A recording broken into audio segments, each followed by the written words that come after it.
Praise the Lord, praise the Lord, praise the Lord, praise the Lord, praise the Lord, hallelujah. కళ్ళు మూసుకున్నట్లయితే ప్రార్థన చేసుకుందాం. స్తోత్రం తండ్రి, మహోన్నతుడా, మహాపరిశుద్ధుడా, జీవముల తండ్రి. ఈ సాయంకాల సమయంలో ప్రభా, యవనస్తుల బైబిల్ తరగతుల ప్రభు మా అందరినీ సమకూర్చిన విధానం బట్టి స్తుతులు స్తోత్రాలు చెల్లిస్తున్నాం ఆయన. ఈ యొక్క రాత్రికాల సమయంలో ప్రభు నీ ప్రజలతో మీరు మాట్లాడండి. నీ వాక్యాన్ని అర్థమవరచుగా గ్రహించినట్లుగా పవిత్రాత్మ మా బోధకుడు మాకు బోధించండి. రాసు పెట్టిన శక్తి నడిపించి గొప్ప చేసుకోమని ఏసం వాసనం తండ్రి, ఆమేన్. దేవుని పరిశుద్ధ నామమునకు మహిమ కలుగును. ప్రేమని బిడ్డారా, ప్రభు ప్రేమించి మరి యొక్క సాయంకాల సమయంలో ఆయన పాసంలో రావటానికి ప్రభు ఇచ్చిన గొప్ప ధన్యతను బట్టి నేను ఎంతగానో వందనాలు చెల్లిస్తుంటున్నా.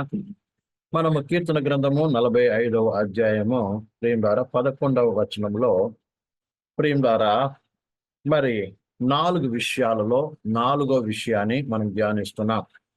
ఒకసారి ఆ వచనాన్ని చదువుకొని మనం ముందుకు వెళ్దాం. కీర్తన గ్రంథము 45వ అధ్యాయము 11వ వచనం. ఈ రాజు నీ ప్రభువు, అతడు నీ సౌందర్యము కోరినవాడు, అతనికి నమస్కరించుము. మన దినాల్లో ఈ రాజు అనేటువంటి విషయం గురించి ధ్యానించాం. ఆ తర్వాత నీ ప్రభువు అన్న విషయాన్ని గురించి ధ్యానించాం. ఆ తర్వాత సౌందర్యం గురించి కూడా ధ్యానించాం. ఈ దినమున ప్రియమైన బిడ్డలారా, అతనికి నమస్కరించుము. ఇంగ్లీష్ బైబిల్లో చూసినప్పుడు వర్షిప్ హిమ్ అని రాయబడి ఉంటుంది. నమస్కరించుము అన్న పదానికి వర్షిప్ అంటే ఆరాధన. యాక్చువల్గా పరిశుద్ధ గ్రంథంలో మనము పరిశీలన చేసినప్పుడు ప్రియమైన బిడ్డలారా, నమస్కరించుము, సాగిలపడము, తల వంచుట, లేదా వంగి నమస్కారం చేయటము, వందనాలు చెప్పడము, గౌరవించడము అనే ఈ అన్ని పదాలు కూడా ప్రియం ద్వారా ఈ యొక్క ఆరాధన అనేటువంటి యొక్క దానికి వస్తూ ఉంటుంది. అయితే ప్రియమైన బిడ్డలారా, యాక్చువల్గా మనం చూసినప్పుడు ఆయనకు నమస్కరించుము అంటే ఆయనను ఏం చేయి, ఆరాధించు. ఆరాధించడం అంటే అర్థం ఏంటిదంటే ఆయనకు ఏం చేయి, సాగిలపడు. సాగిలపడు అర్థం ఏంటిదంటే నేను నీ దాసుడను అని దాని యొక్క అర్థం. అసలు యాక్చువల్గా ఆరాధన మనం చూసినప్పుడు ప్రకటన గ్రంథంలో చదివినప్పుడు 24 పెద్దలు కూడా ఏం చేస్తున్నారంటే ప్రేమారా, తమకు ఉన్న ఈ కిరీటాలను మరి ఆ గొర్రె పిల్ల యొక్క సింహాసనం ముందు వేసి వాళ్ళు దేవుని ఏం చేస్తున్నారు, ఆరాధిస్తున్నారు. దేన్ని బట్టి? ప్రభా, నువ్వు మాకు ఇచ్చిన రక్షణ బట్టి. మనం ఒక్కొక్క విషయాన్ని ఒక్కొక్కసారి మనం పరిశీలన చేసినప్పుడు ఒక్కొక్క విధముగా మనము చూస్తూ ఉంటాం. అంటే ఏ విషయంలో వారు దేవుని ఏం చేస్తున్నారు, స్తుతిస్తున్నారు, లేకపోతే ఆరాధించంటే ఆయన్ని గౌరవిస్తున్నారు, ఆయన సాగిల పడుతున్నారు. లేక ఆ సాగిల పడ్డం అంటే ఇంకొక అర్థం ఏంటంటే ఆయనకు సమర్పించుకోవటము. ఆరాధన అంటే పరిపూర్ణంగా మన జీవితాన్ని ఏం చేయడము, అప్పగించుకోవటము. ప్రియమైన బిడ్డలారా, ఎందుకంటే ఇక్కడ కూడా పెళ్లి కుమార్తె ఏం చేయాలంటే ఆయనకి ఏం చేయాలి, మరి ఆయన ఆరాధించవలసినదై ఉన్నది. లేకుంటే ఆయనకు నమస్కరించడం అంటే దాని అర్థము ఆయనకు పరిపూర్ణముగా అప్పగించుకోవటము అని దాని యొక్క అర్థం. ప్రియమైన బిడ్డలారా, అలాగే రక్షణ పొందిన ప్రతి విశ్వాసి కూడా ఏం చేయాలి, ఆయనకు పరిపూర్ణముగా ఏం చేయాలి, సమర్పించుకోవాలి. ఈ విషయాన్ని బాగా అర్థం చేసుకోవాలి. ఎందుకు సమర్పించుకోవాలంటే ఆయన ఎవరు, నీ యొక్క రాజు. రాజు అంటే ఏంటిది? నీ యొక్క బాగోగును చూసుకునేవాడు, నిన్ను పరిపాలించువాడు. రెండోది నీ ప్రభువు అంటే ఎవరండి? ఆయన ప్రభువు అయితే నువ్వెవరు? దాసుడివి, దాసురాలివి అని అర్థము.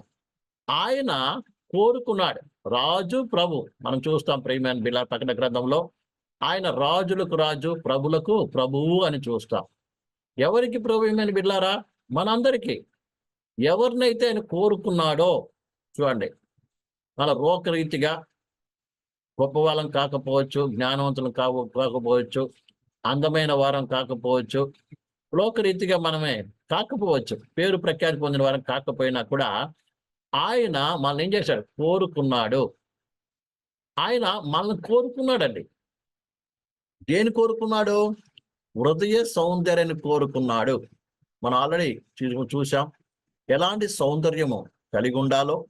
అలాగే ఒకవేళ మన జీవితంలో మనలో అలాంటి సౌందర్యం లేకపోయినా కూడా ప్రభు ఏర్పాటు చేసుకొని మనల్ని తన రూపంలో తన పరిశుద్ధాత్మ ద్వారా ఏం చేస్తున్నాడు? మారుస్తున్నాడు. ఇవన్నీ ఆయన చేస్తున్నాడు కాబట్టి మనం ఏం చేయాలి? దేవునికి అర్పించుకోవాలి. ఈ విషయాన్ని బాగా అర్థం చేసుకోవాలి. ఆయనకు మాత్రం నమస్కారం చేయి.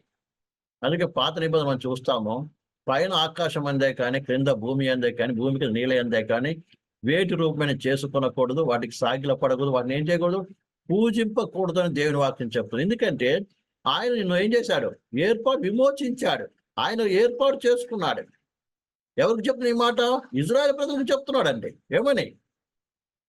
ఒకప్పుడు ఐగుప్తులో ఫరో యొక్క బానిసత్వం ఏం చేస్తున్నారు? జీవిస్తూ ఉన్నారు. కఠినమైన శ్రమలు అనుభవిస్తున్నారు. వెట్టి చాకరీ చేస్తూ ఉన్నారు. చివరికి వాళ్ళ బాధలు తట్టుకోలేక దేవునికి మొరపెడతా ఉన్నారు. అలాంటి భయంకరమైన పరిస్థితిలో ఉన్నటువంటి వారిని ఏం చేశాడు? దేవుడు విడుదల చేసి తీసుకొచ్చాడు. బయట తీసుకొచ్చాడు. బయట తీసుకొచ్చి అంటున్నాడు, ప్రేమబారా, పైన ఆకాశం అందే కానీ, క్రింద భూమి అందే కానీ, భూమికి నీళ్ళ అందే కానీ వేటి రూపమైన మీరు చేసుకునకూడదు, వాటికి పూజింపకూడదు, వాటికి ఏం సాగిలా పడకూడదు. ఎందుకో తెలుసా? నేను మీ దేవుడైన యెహోవాను.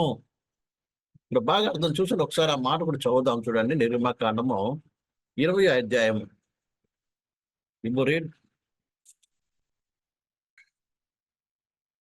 నిర్గమకాండము 20వ అధ్యాయము 20వ అధ్యాయము మొదటి నుంచి చదువుదాం. దేవుడు ఈ ఆజ్ఞలన్నీ వివరించి చెప్పెను. నీ దేవుడైన యెహోవాను నేనే దాసుల గృహమైన ఐగుప్తు దేశం నుండి నిన్ను వెలుపలికి రప్పించుతిని. నేను తప్ప వేరొక దేవునికి ఉండకూడదు. నేను తప్ప వేరొక దేవుడు నీకు ఉండకూడదు. ఎందుకు తెలుసా? నేనేం చేశాను? దాసుల గృహం ఐగుప్తు నుంచి బయట తీసుకొచ్చాను. ప్రియమైన బిల్లారా, మనం కూడా ఒకప్పుడు ఏమై ఉన్నాం? వాళ్ళు ఐగుప్తుకి రాజు ఫరోకు దాసులు ఉన్నట్టు మనమందరం కూడా పాపానికి సాతాను యొక్క అధికారం కింద ఉన్నాము, బానిసలో ఉన్నాం. అలాంటి మళ్ళీ ప్రియులారా, ప్రభుని యేసుక్రీస్తు కల్వారి శిలువలో ప్రియులారా ఏం చేశాడు? సాతానుకి అధికారాన్ని కొట్టివేసి ఆ రక్తం ద్వారా మనం విమోచించి మనం ఇప్పుడు బయటికి తీసుకొచ్చాడు. ఎందుకు తెలుసా ప్రియులారా? ఆయన ఎవరు? విమోచకుడు. నిన్ను విమోచించాడు, బానిసత్తును విడిపించాడు. కాబట్టి ఆయన నిన్ను కోరుకున్నాడు. కాబట్టి ప్రియులారా, విడిపించాడు. కాబట్టి నువ్వేం చేయాలి? ఆయనకు మాత్రం నమస్కారం చేయాలి, ఆయన మాత్రం ఆరాధించాలి, ఆయన్ని మాత్రమే పూజించాలి, ఆయనకు మాత్రం లోబడాలి, ఆయన చిత్తం మాత్రమే నువ్వు చెయ్యాలి. సమర్పణ అంటే ఏంటిదండి? పరిపూర్ణంగా అప్పగించుకోవడం. చూడండి, ఐగుప్తును విడిపించినటువంటి దేవుడు ఇజ్రాయెల్ ప్రజలు ఏం చేయాలి? ఆయన నడిపిస్తున్నాడండి. అర్థమైందా? ఆయన నడిపిస్తున్నాడు. అందరు నడిచే దారులు నడవట్లేదండి. మనం బాగా ఆలోచించినట్లయితే ఆల్రెడీ ఐగుప్తు నుంచి కానానుకు డైరెక్ట్ రూట్ ఉంది. అదే డైరెక్ట్ దాదాపు 15-20 రోజులు చేరొచ్చు. కానీ దేవుడు అందరు నడిచే దారిలో నడిపించలేదు. దేవుడు ఇజ్రాయెల్ ప్రజలు ఒక ప్రత్యేకమైన నడిపిస్తున్నాడు. ఎందుకు తెలుసా? వారి హృదయంలో ఉన్నదాన్ని తెలుసుకోవడం కొరకు అంట. బాగా అర్థం చేసుకోవాలి. దేవుడు నిన్ను కూడా విమోచించాడు. విమోచించినటువంటి లేక నిన్ను కోరుకున్నటువంటి ఆయనకి నువ్వేం చేయాలి?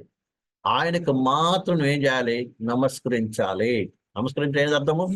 ఆయన మాత్రం ఆరాధించాలి, ఆయనకు మాత్రం లోబడాలి, ఆయన మాత్రమే గౌరవించాలి. అంతేకాని ప్రియులారా, మరి దేనికి నీ హృదయంలో ఏం కూడదు? స్థానము ఉండకూడదు. ఎందుకని నిన్ను కోరుకున్నాడు. ఇక్కడ విషయం చూసినట్లయితే ప్రభువైన యేసుక్రీస్తు అలాగే సంఘము పెళ్లి కుమార్తె. ఈ పెళ్లి కుమారుడు పెళ్లి కుమార్తె పెళ్లి కుమార్తె మనసులో ఎవరికి గౌరవించాలి? ఒక భర్త ఉన్నాడు అనుకోండి, భార్య హృదయంలో ఈ లోకం అందరికంటే ఎక్కువగా ఎవరిని మీద ప్రేమ ఉండాలి? ఎవరిని గౌరవించాలి? ఎవరిని మర్యాద చేయాలి? ఎవరికి లోబడాలి? ఎవరికి తన శరీర ప్రాణాత్మలు అప్పగించుకోవాలి? కేవలము తన భర్తకు మాత్రమే. అలాగునే విమోచింపబడిన ప్రజలమైన మనము, లేకుంటే దేవుని చేత పిలువబడి ఏర్పాటు చేయబడినటువంటి ప్రతి విశ్వాసి లేక పెళ్లి కుమార్తెగా పిలువబడినటువంటి ప్రతి ఒక్క విశ్వాసి కూడా ద్వారా హృదయ అంతరంగంలో నుంచి నీ కొరకు ప్రాణం పెట్టి రక్షించిన ఆ ప్రభువుకు మాత్రం ఏం చేయాలి? ఉన్నత స్థానం ఇవ్వాలి. ఆయన పట్ల మాత్రం నీవు ఉన్నతమైన గౌరవించేవాడిగా ఉండాలి. గౌరవించడం అర్థం ఏంటిదండి? ఏంటిది? ఆయన అంటే ఒక ప్రత్యేకమైన మర్యాద, ఆయన మాటలు అంటే ఒక ప్రత్యేకమైన ఇది, ఆయన చెప్పాడంటే చెప్పినట్టు చేసే అనుభవం. చూడండి, ఉదాహరణకి భర్త చెప్పాడు అనుకోండి, భార్య ఏం చేస్తుంది? తప్పనిసరిగా చేస్తుంది. ఇక వేరే వాళ్ళు ఎవరు చెప్పినా, చివరికి సొంత తల్లిదండ్రులు కావచ్చు, సహోదరులు కావచ్చు, అన్నదమ్ములు కావచ్చు, అక్కచెల్లెలు చెప్పింది ఏ మాట కంటే ఎక్కువగా ఏ మాట గౌరవం విలువిస్తుంది? ఒక భార్య కేవలం ఎవరి మాటకి? భర్త మాటకు మాత్రం విలువిస్తుంది. అదే రీతిగానే పెళ్లి కుమార్తె ఉండటానికి పిలువబడి ఏర్పాటు చేయబడినటువంటి లేదా యేసు ప్రభు కోరుకున్నటువంటి మనము కూడా ఏం చేయాలి తెలుసా ప్రియులారా? యేసు ప్రభు యొక్క మాటల కంటే లేదా ఆయన ఉపదేశము కంటే ప్రియులు మరి దేనికి కూడా మనం ఏం కావాలి? స్థానము ఇవ్వటానికి వీలు లేదు. దేనికి స్థానం ఇవ్వటానికి వీలు లేదు ప్రియమైన బిడ్డలారా. ఎందుకంటే నీ హృదయంలో ఆయన అంటే గొప్పవారు ఎవరు ఉండకూడదు. భర్త కంటే కూడా ఎవరికి కూడా తన హృదయంలో ఏ రీతిగా అయితే ఒక భార్య ఉన్నతంగా గొప్పగా ఎంచుతుందో అదే రీతిగా ప్రతి విశ్వాసి కూడా ప్రభువుకు మాత్రం ఏం చేయాలి? ఉన్నతమైన స్థానం కలిగి ఉండాలి. తాను కోరుకున్నటువంటి అతని కొరకు ప్రేమ ద్వారా ఏమైనా చేయడానికి సిద్ధంగా ఉండాలి. ఇలాంటి ఒక మనసు కోరుకుంటు. అందుకే అతనికి నమస్కారం చేయము. నువ్వు ఆయనకే నమస్కారం చేయాలి, మరి దేనికి నమస్కారం చేయకూడదు. ప్రేమ ద్వారా నమస్కారం ఏంటిది? ఏది విలువైనదిగా ఉండకూడదు. నువ్వు దేనికి విలువ ఇవ్వడానికి వీలు లేదు. యేసుప్రభు కంటే ఎక్కువగా, ఆయన మాట కంటే ఎక్కువ. ఎందుకంటే ఆయన నిన్ను కోరుకున్నాడు, నువ్వు ఆయన కుడిపార్శ్వన నిలబడబోతున్నావు. దానికి నేను పిలిచాడు, ఆయన కోరుకున్నాడు. కాబట్టి మరి ఆయనకి మాత్రం ఏం చేయాలి? నమస్కారం చేయాలి. అందుకే ఆయన సేవించేటువంటి మనము, ఆయన ఆరాధించే మనం ఏం చేయాలి కదా? అందుకంటే ఆయన ఆరాధించేవారంటే ఆత్మతోనూ సత్యంతోనూ ఆరాధించాలంట. ఆత్మతోనూ సత్యంతోనూ ఆరాధించాలి. అంటే ఏంటిదంటే ప్రతి విషయంలో ఆత్మీయంగా నడుచుకోవాలి. ప్రతి విషయం ఆత్మీయ సంబంధముగా జీవించాలి. ఆత్మ సంబంధంగా మాట్లాడాలి. ఆత్మ సంబంధమైనవి చూడాలి. ఆత్మ సంబంధమైన ఏం చేయాలి? వినాలి. ఆత్మ సంబంధమైన రీతిగా అడుగులు వేయాలి. అన్ని ఆత్మ సంబంధంగానే. శరీర లాభం కొరకు, శరీర సుఖం కొరకు, శరీర ఆనందం కొరకు, శరీరం యొక్క గొప్పతనం కొరకు కాదు కోరుకునేది. అందుకే అపోస్తలుడు పౌలు అంటాడు, నేను ఆత్మలో సేవిస్తున్నా ప్రభు అంటాడు. చూడండి, రోమీయులకు రాసిన పత్రిక 1:9 ఒక మాట చదువుతాం. అపోస్తలుడు పౌలు చక్కగా చెప్తున్నాడు. ప్రేమలారా, ఇప్పుడు ఎలాగైనను ఆటంకం లేకుండా మీ యొద్దకు వచ్చుటకు దేవుని చిత్తం వలన నాకు వీలు కలుగునేమో అని నా ప్రార్థన యందు ఎల్లప్పుడూ ఆయన బతిమాలుకొనుచు మిమ్మును గూర్చి ఎడతెగ జ్ఞాపకం చేసుకొనుచున్నాను. ఇందుకు ఆయన కుమారుని సువార్త విషయంలో నేను నా ఆత్మయందు సేవించుచున్న దేవుడే నాకు సాక్షి. ఆత్మయందు సేవిస్తున్నాడట, శరీరంతో సేవించట్లేదండి, శరీర స్వభావంతో సేవించట్లేదు. చాలాసార్లు మనము దేవుని వెంబడించడంలో, దేవుని లోబట్టంలో ఎలా ఉంటామంటే శరీరీతిగా ఉంటాం, ఆత్మీయంగా మనం ఉండమండి. అర్థమైందండి?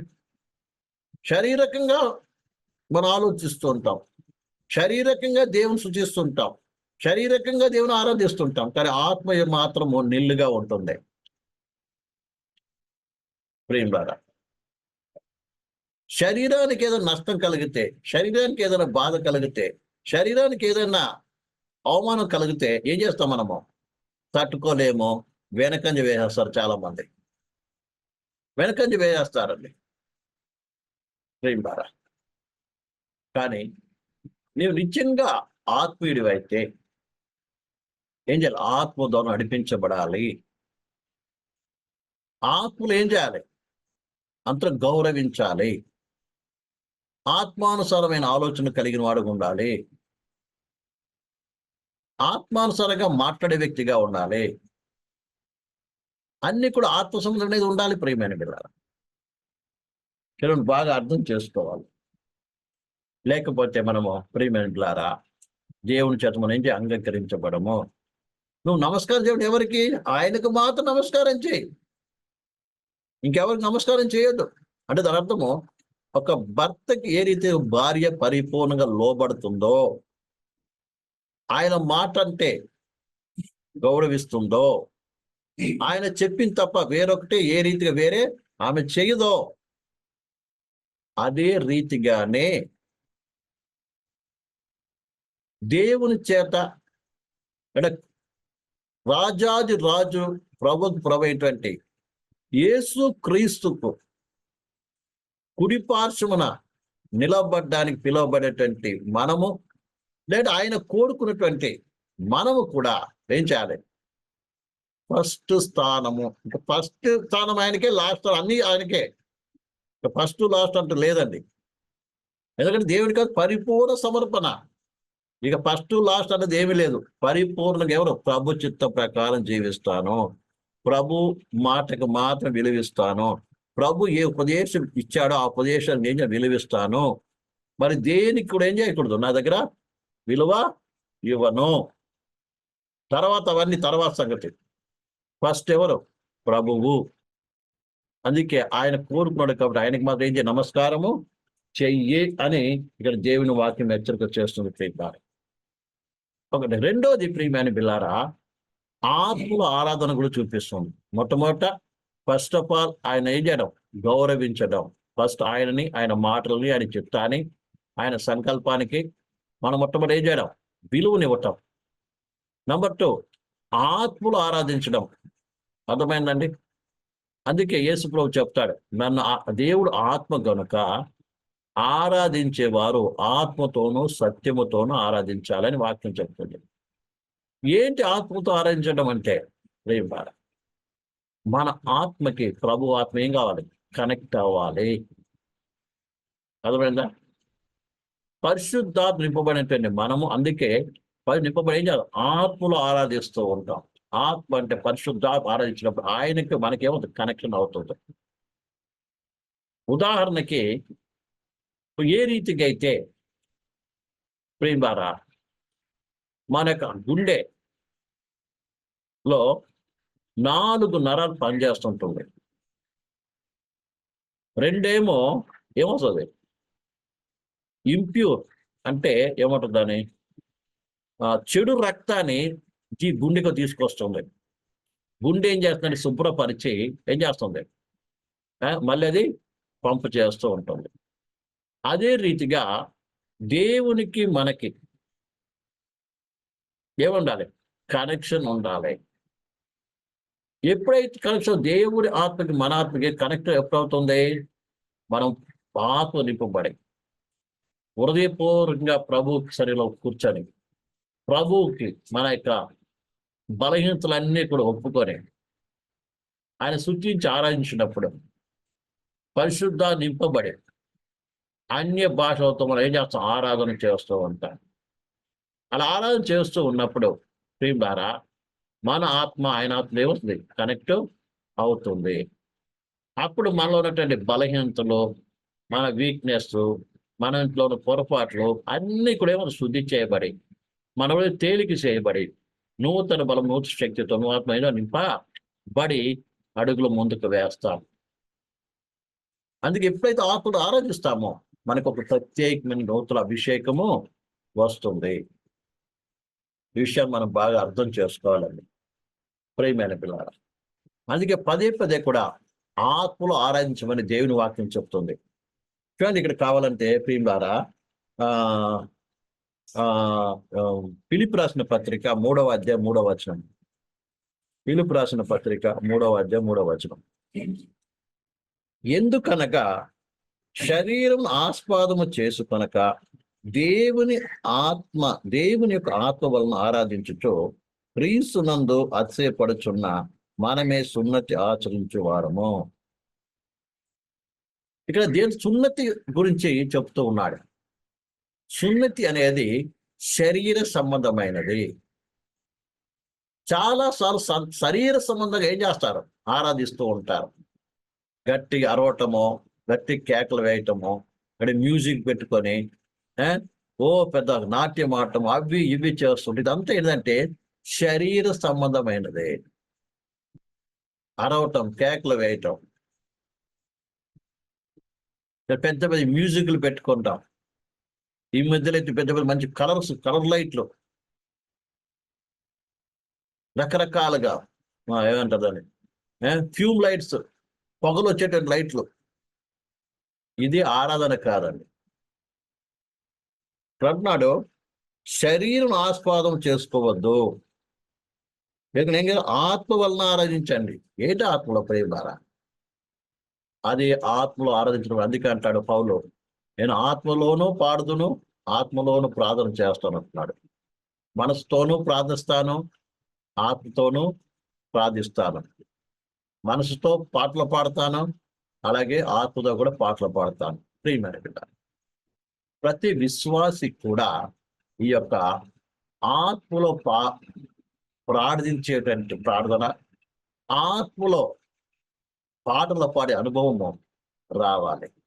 ఇది ఎప్పుడు వస్తుంది? ఆత్మలు మనం లీనమైనప్పుడు. భాషలతో ప్రియులారా ఈ కార్యాలు మనం చేయాలి. మనసుతో అంటే నేను మాట్లాడుతున్నాను, మన భాష తెలిసిన భాష, అది మనసుతో చేయటం అంటే మైండ్తో చేయటం.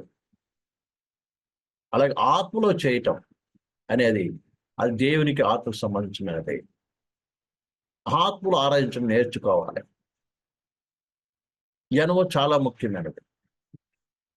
ఈ విషయాన్ని మర్చిపోవద్దు ప్రేమ.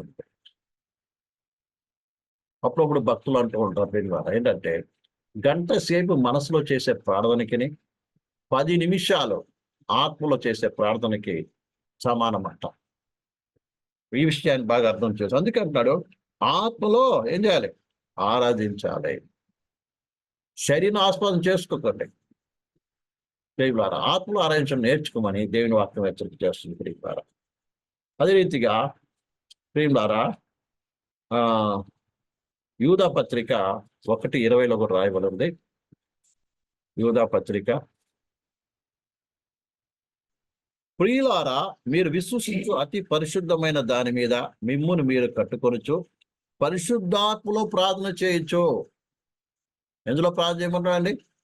పరిశుద్ధాత్మలో ప్రార్థన చేయాలంట. పరిశుద్ధ నింపబడి అన్య భాషలతో ప్రార్థించడం. మరి 1 కొరింథీ 14:1 ప్రేమ ఏమన్నాడు? భాషలతో మాట్లాడేవాడు దేవునితో మాట్లాడుతున్నాడు. పరిశుద్ధాత్మ ప్రార్థన చేయడం నేర్చుకోవాలని దేవుని వాక్యం మనకు బాగా హెచ్చరిక చేస్తూ ఉంది. కాబట్టి ఆత్మలో ప్రార్థించడం అనేది చాలా ముఖ్యమైనది. కేవలము మనసుతో కాదు. ఎప్పుడైతే ఆత్మలో ప్రార్థిస్తామో ఆటోమేటిక్గా ఆత్మలో బలపరచబడతాం, ఆత్మీయ శక్తితో నింపబడతాం, ఆత్మ మనల్ని నడిపిస్తూ ఉంది. అప్పుడు ఆటోమేటిక్గా దేవుని యొక్క చిత్తానికి, దేవుని యొక్క ఉపదేశానికి ఈజీగా లోబడే మనసు వస్తుంది. అప్పుడు శరీర సంబంధమైనటువంటి ఆలోచనల వైపు కానీ, శరీర సంబంధ ఇచ్చల వైపు కానీ, లేకుంటే అయ్యో లోకం ఏమనుకుంటుందని కానీ, లేకుంటే అయ్యో అది ఎట్లా అయిపోతుంది ఇట్లా అయిపోతుంది చింతే కానీ నీ మనసులో ఏమాత్రము ఉండనే ఉండదు. ఆ సమస్యే ఆ యొక్క నీదే ఉండదు. నిర్ణయం తీసుకోవటంలోనే స్థిరంగా ఉంటాం, అంతేకాని వేరే ఆలోచన ఉండదండి. నిర్ణయం తీసుకోవటంలో ఏమాత్రమో ఏముండదు, ఆలోచన చేయవు. నేను దేవుని చిత్తం ప్రకారం నడవాలి అంతే. అది ఏమైనా సరే తర్వాత అది కష్టం కావచ్చు, నష్టం రావచ్చు, నిందలు రావచ్చు, బాధలు రావచ్చు, అవమానం రావచ్చు, ఏమైనా కావచ్చు, కానీ నేను ప్రభు చిత్తం మాత్రమే చేస్తాను అన్నటువంటి గొప్ప ఏం కలుగుతుంది, ఇది కలుగుతుంది. ఈ విషయం మనం బాగా అర్థం చేసుకోవాలి. అందుకే మొట్టమొదట ఆరాధన అంటే బాగా అర్థం చేసుకోవాలి. మొట్టమొదటి ఆరాధన అంటే ఏంటిదండి? ఫస్ట్ ఒక భర్త మాట ఏ రీతి భార్య విలువిస్తాదో, భర్త అంటే ఏదైతే గౌరవిస్తాదో, ఏ రీతిగా భర్త అంటే లోబడతాదో, అలాగే భర్త అంటే ఏ రీతిగా ఆమెకి ప్రేమ విలువ ఉంటుందో అలాంటి యొక్క మనస్సు కలిగి ఉండటం ఒకటి. రెండవది ఆత్మలో ఆరాధించటం ప్రేమ. తర్వాత ఆత్మ ద్వారా నడిపించబడటం కూడా. పశుపతి వారు ఏం చేయాలి? ఆత్మతో నడిపించబడాలండి. దేవుడు ఎక్కడో లేడు, ఎక్కడో మన హృదయంలో ఉన్నాడు. ఆయన మాటకి పరిపూర్ణంగా లోబడి నడుచుకోవడం అనేది చాలా ముఖ్యమైనది. ఈ విషయాన్ని ఏ ఒక్కరు కూడా మనం ఏం చేయాలి, మర్చిపోవడానికి వీలు లేదు. అందుకే ఇక్కడ అంటున్నాడు ప్రియులారా, మరి ఆయన ఈ రాజు, నీ ప్రభువు, నీ సౌందర్యం కోరినవాడు, అతనికి నమస్కరించు. అక్కడ బాగా అర్థం చేసుకోవాలి. నీ రాజు అంటున్నాడు అంటే నిన్ను పరిపాలించేవాడు. ప్రభువు అంటే ఎవరు? నీ అధికారి. ఆయన నిన్ను కోరుకున్నాడు. నిన్ను కోరుకున్నది ఎవరో కాదండి, నీ రాజు నిన్ను కోరుకున్నాడు. అంటే ఒక రాజు తన యొక్క రాజ్యం ఒకరిని కోరుకుంటే ఎంత గొప్ప సంగతి. ఉదాహరణకి బాగా గ్రహించండి. అహష్వేరోషు రాజుకి ఒక రాణి కావాలి. రాణి కావాలంటే ఎక్కడి నుంచో తీసుకోవడం కాదు, తన ప్రజల మధ్యలో నుంచే ఒకరిని ఏం చేయాలి, ఎన్నుకోవాలి. అప్పుడు రాజ్యంలో వారు అందరిని ఏం చేశారండి, వెతుకుతున్నారు. కన్నికలందరూ వెతుకుతున్నారు. అలాంటిది సమయంలో ఒక అల్పురాలు, యూదురాలు, ఒకటి తల్లిదండ్రులు లేనిది, అనాథ, అలాంటి ఒక ఎస్తేర్ని ఏం చేశాడు, రాజుగా ఏర్పాటు చేసుకున్నాడండి. ఇప్పుడు ఆ యొక్క ఎస్తేరు రాజు పట్ల ఎంత గౌరవం ఉంటుంది, రెండోది అతడంటే ఎంత భయం ఉంటుంది, అలాగనే అతడంటే ఎంత ప్రేమ ఉంటుంది.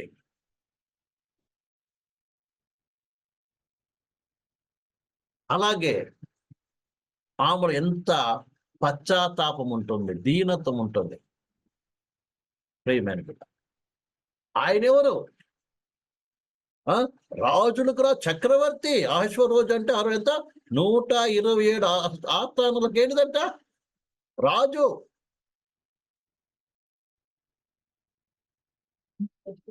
ఆయన రాజ్యం ఎంత పెద్దగా ఉందండి.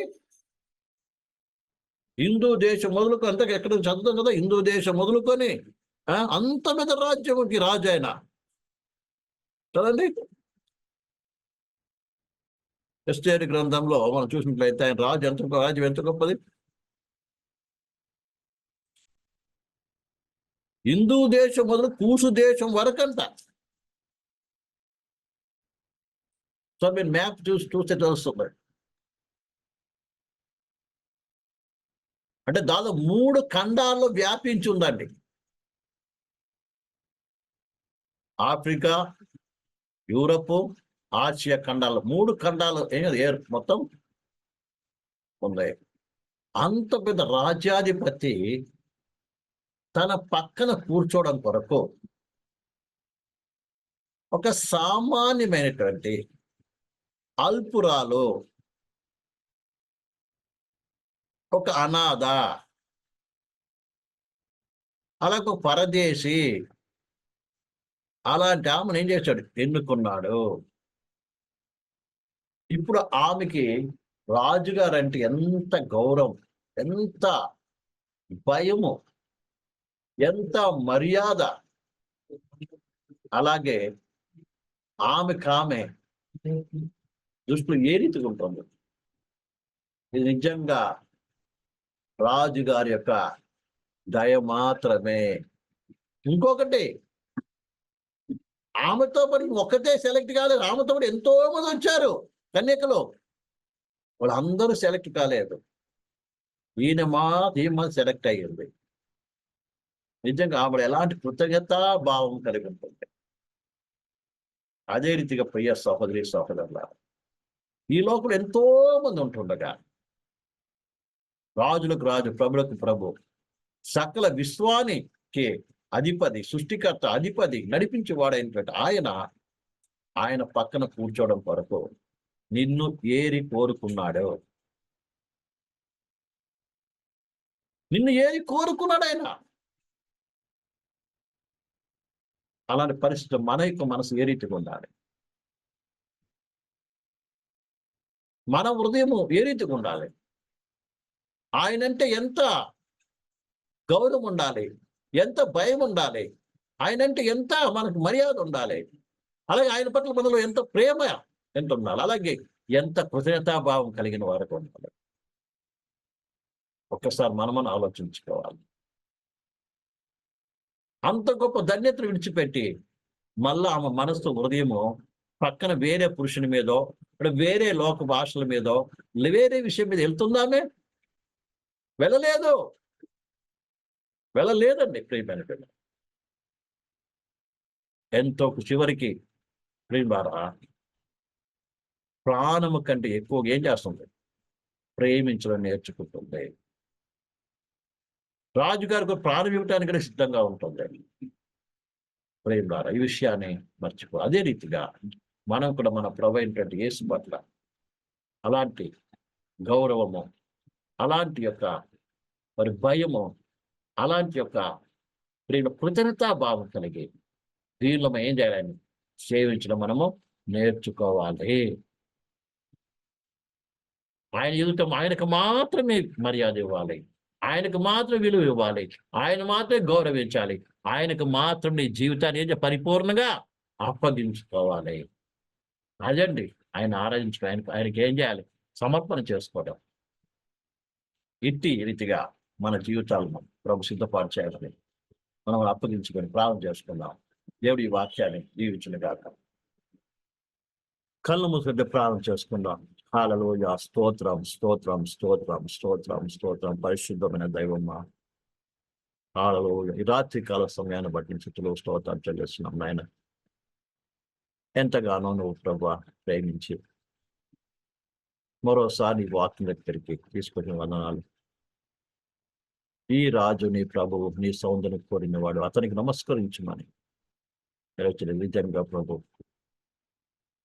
నీకు మాత్రమే నమస్కరించుటకు మా హృదయాలు, మా తలంపులు, మా మనసులు స్థిరపరచటాన్ని నీకు శుద్ధపడి కృతజ్ఞతతో ప్రభు నేను సృష్టించి ఆరాధించి మా జీవితాల్లో నీకు ఇష్టకరంగా నీకు మహిమ తెచ్చే విధంగా ఉండటానికి కృప దయచేసి మేము గొప్ప చేసుకోవాలని ఈ రాజు కూడిచిన బిల్లను దీవించమని ఆశ్రయించమని, అలాగే ఈ వాక్యంగా ముందుకు విడబోతున్న బిల్లకు తోడే ఉండమని నా మహిళ ఈ రాత్రి కలిసిన ధన్యతలు వందనాలు చేస్తాం చెల్లిస్తాం.